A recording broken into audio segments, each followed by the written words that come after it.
Kutengeneza muziki sio big deal, that is not a big deal, but the big deal ni kwamba je, una uwezo wa kuwa na ubunifu wa kutengeneza kitu kipya? Hii hapa sasa unaipata wapi? Hapa tunazungumzia ni kwenye DAW bwana. Unafanyaje muziki wako? So leo tutakuwa tunazungumzia kwenye Prisoners. Hawa bana Studio One wameshatoka kwenye Studio One, sasa hivi hapo kwenye Fender. Sasa na hii Fender ni nini? Tunaipata ni Studio 180 Pro. Yani Studio 180 Pro imekuwa ni rahisi sana kuitumia kwa sababu unaweza ukarekodi hapo hapo, at the same time uka-apply zile tunaziita plug.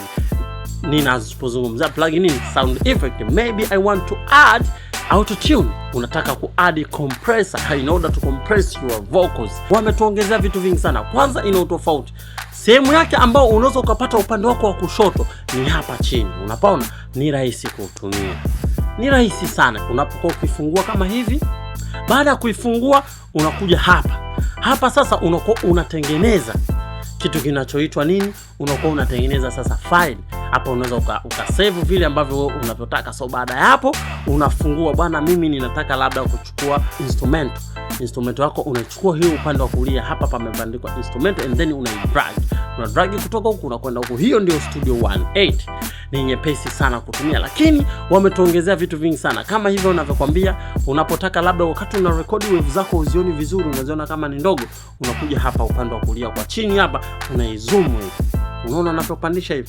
Unapopandisha hivi, hii inazipandisha zote, inakuonyesha kama hivi unavyoona. Inakuwa hivyo. Hiyo ndio Studio 180 Pro. Lakini pia wamebadilisha kitu, kuna kitu hapa wamekibadilisha, lazima ujue.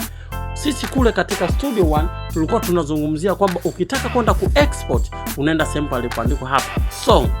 Lakini hii sio tena song. Katika Fendi unakwenda sehemu pameandikwa session, not tena song. Nilifikiri hii wataisahau kwa sababu hii ni important sana.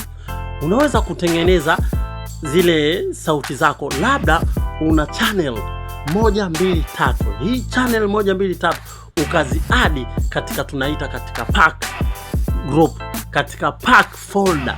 Unapaki katika folder like this. Unaona kama hapa navyokuonyesha, unaweza ukapaki. Baada ya kuipaki katika folder lako, hii inarahisisha kuona kwamba labda drum zangu, yani zile percussion drum zangu ni hizi, ziko labda kuna channel 5, 1 2 3 4 5. Hizi zote nazipaki katika folder moja. Baada ya kuzipaki ninakwenda labda kwenye backup, labda kwenye baki zangu nimepata ziko labda 7 au ziko 8 au ziko 10 backup zangu. Hizi 10 zote ninazitengenezea group pack yao, ambapo nazipaki katika folder moja. Baada ya kuzipaki katika ile folder, hapo at the same time nina add katika channel. Kwa hiyo inakuwa ina channel yake ambayo naweza nikaipandisha na kuishusha. Hiyo inakuwa ni simple sana. Hii inarahisisha yale mambo mengi yote, unayapunguza. Inakuwa basi project yako inaonekana katika udogo ambao unaweza kukufanya wewe ukawa mzuri sana. Lakini tutaendelea katika hii Prisoners. Nitaendelea kukuchambulia ni nini na nini ambacho wametuongezea. Hivi ni baadhi ya vitu ambavyo nimekuambia. So see you next time. Usisahau kunifollow. My name is P Masters.